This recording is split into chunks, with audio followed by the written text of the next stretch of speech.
Estamos tratando un paquete de DNUs.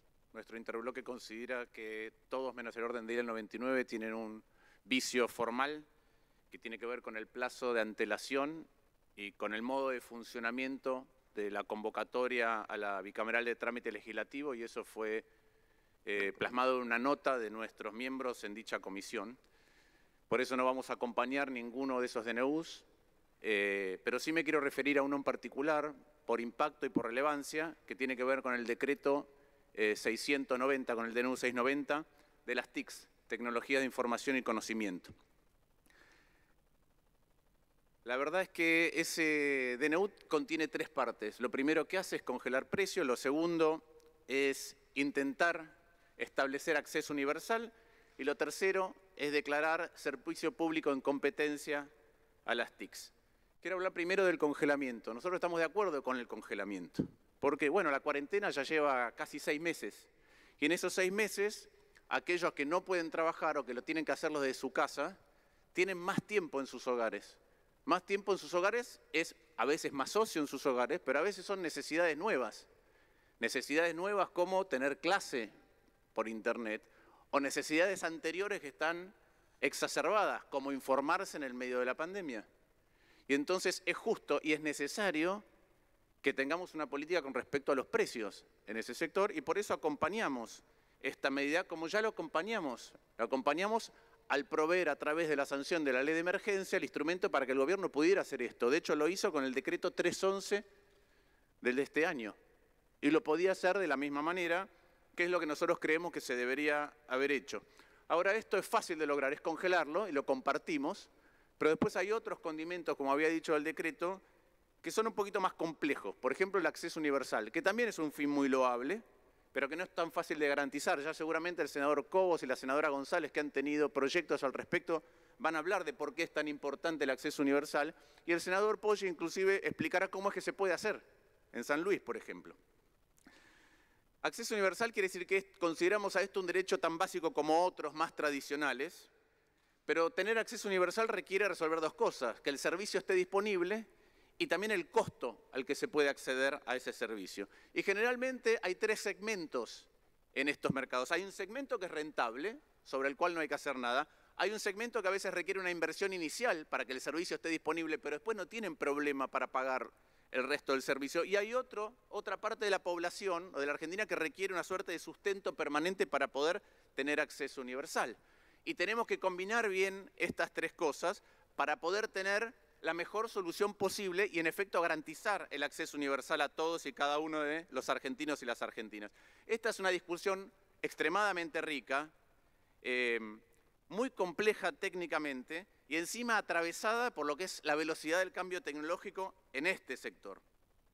Tradicionalmente se consideraba desde el punto de vista económico, ya lo dijo el senador Martínez, Ernesto Martínez, desde el punto de vista jurídico, lo dice desde el punto de vista económico, que los servicios públicos tenían que ver no solamente con aquellas cosas que queremos garantizarle a la población, sino también con lo que se llama monopolios naturales, donde el costo fijo de proveer un servicio es tan grande que no puede haber competencia.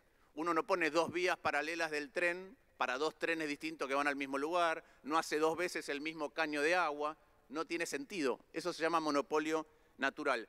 A veces se avanzó y se dividió geográficamente esos monopolios naturales. En Argentina lo hemos hecho, Edenor y Edesur, Telecom y Telefónica, para ver si en la división geográfica y por comparación de los desempeños relativos podíamos tener un mayor grado de competencia y entonces proveer mejores bienes y servicios.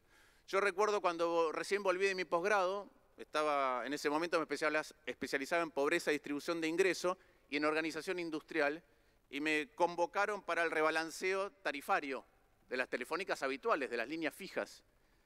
Y ahí era cómo se combinaba la suba del abono básico o la no suba del abono básico con la suba de lo interurbano y de lo internacional para subsidiar la expansión del abono básico.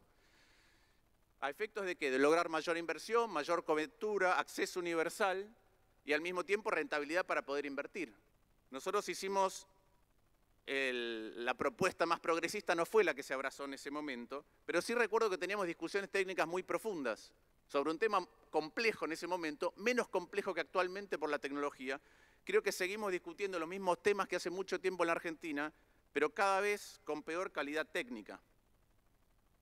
Lo que nosotros debemos abordar para garantizar acceso universal, como decía antes, tiene la misma lógica que lo que acabo de describir del rebalanceo, pero es mucho más complejo, más rico conceptualmente, con distintas instancias nuevas y atravesada por un feroz y enormemente veloz cambio tecnológico. Tenemos que ver cómo es el acceso a la red para los mayoristas, cómo es la última milla para los minoristas, cómo garantizamos más inversión, más acceso, más calidad y menores precios todo al mismo tiempo.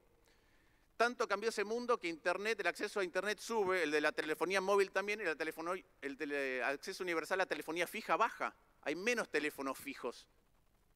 Y esas compañías que antes proveían telefonía fija o se tuvieron que reconvertir o no existen o están severamente desafiados por nuevos actores. Y eso lo tenemos que incorporar. Es complejo, no es solamente decir lo vamos a hacer.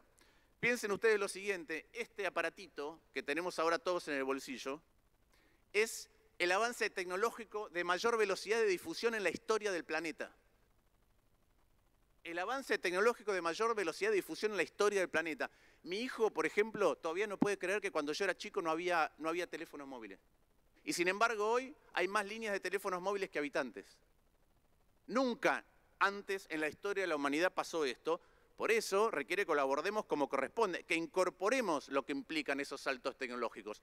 Antes, monopolios naturales era tendido de cables de cobre, o después tendido de fibra óptica, o mega antenas. Ahora 5G, pequeñas antenas puestas a disposición en un montón de lugares para poder ingresar a otro nivel del acceso a las TICs en la Argentina. Y estos saltos tecnológicos, que generaron competencia que antes no existía, dan acceso a cosas que antes no había. Creo que lo dijo el senador Martínez o Poggi. Hace 30 años los departamentos en la ciudad de Buenos Aires valían más si tenían línea telefónica que si no tenían. Hoy la línea telefónica la tiene todo el mundo a través de esto. Entonces, ese bien, ese servicio ahora es mucho, pero mucho más universal que antes. Lo que no tenemos que hacer es obturar el cambio tecnológico. Tenemos que proveer aquellas cosas que necesitan los que queremos que accedan, porque si no la brecha se agranda, pero tenemos que permitir el cambio tecnológico para que todos accedan a mejores bienes y servicios y dentro de ese cambio tecnológico regular para que haya igualdad dentro de la innovación. Ese es el desafío que tenemos. La pregunta que nos hacemos es, ¿esto lo logramos con un DNU, con este DNU? No. ¿Por qué? Bueno, porque es muy súbito, porque no tiene contenido específico, porque genera incertidumbre, el senador Poggi lo describió, porque genera discrecionalidad. Y eso atenta contra las inversiones que necesitamos. Teníamos la 27078, se modificó por el DNU 267, ahora la modificamos por el 690, decimos que estamos volviendo a la ley anterior, pero no es la ley anterior. Y la verdad que como clase política nos tendríamos que dar una discusión muy profunda de cómo ordenar esta mega industria, este mega sector que atraviesa todos los demás sectores de manera rigurosa, conversada y dialogada. ¿Con esto incentivamos los miles de millones de inversiones que se necesitan para el 5G en la Argentina y cerrar una brecha con el resto del mundo? No. ¿Qué quiero decir con la brecha con respecto al resto del mundo? Distintas publicaciones internacionales. Por ejemplo, de la Sociedad de la Información, Argentina está número 51 de 176 en un análisis multidimensional de acceso a la información. Está número 64 del mundo en acceso. Está número 69 en velocidad de banda ancha, la mitad que el promedio mundial. Está número 71 en velocidad de descarga móvil. Estamos por debajo de Uruguay, Brasil y Chile en la suscripción a banda ancha móvil. Estas son las brechas que tenemos que cerrar, generales y particulares para algunos sectores. La pregunta es, ¿declarando algo servicio público garantizamos que haya acceso universal? Bueno, van algunas cifras. 1 de cada 7 hogares en la Argentina no tiene saneamiento adecuado. 1 de cada 7 hogares. Tenemos menos, estamos peor en eso que Ecuador, Perú, Colombia y Chile. 2,2 no tienen baño con descarga, 2,2 millones. 1,1 no tienen agua dentro de la vivienda. El 44% de los hogares de la Argentina o le falta agua potable, agua de red, o le falta gas o le falta cloaca. 14 millones de personas. Eso también son servicios públicos y sin embargo no parece que los podamos garantizar, igual que nuestra Constitución o leyes. Por ejemplo, el derecho a la vivienda. Tenemos déficit habitacional que es el doble de Chile, 1,5 veces el de Colombia. O la educación.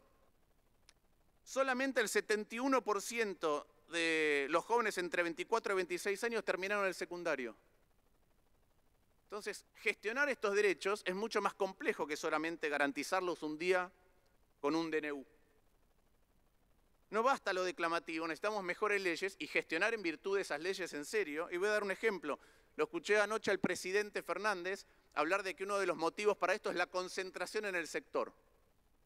Bueno, hay una ley que es la Ley 27442, que es la Ley de Defensa de la Competencia, que es de mi autoría. El capítulo 2 es posición dominante. El capítulo 3 es concentración. ¿Saben cuál es el capítulo 4? Autoridades. La constitución de un Tribunal de Defensa de la Competencia, de un secretario de instrucción de las condiciones de competencia y de un secretario de concentración. ¿Saben si eso se nombró? Se lo voy a decir yo. No, nunca se nombró. Nunca. Esa ley la presenté en ocasión del secretario Moreno impulsando la ley de abastecimiento en la Argentina. Se sancionó después en el 2017 cuando era embajador. Todavía sigue sin instrumentarse.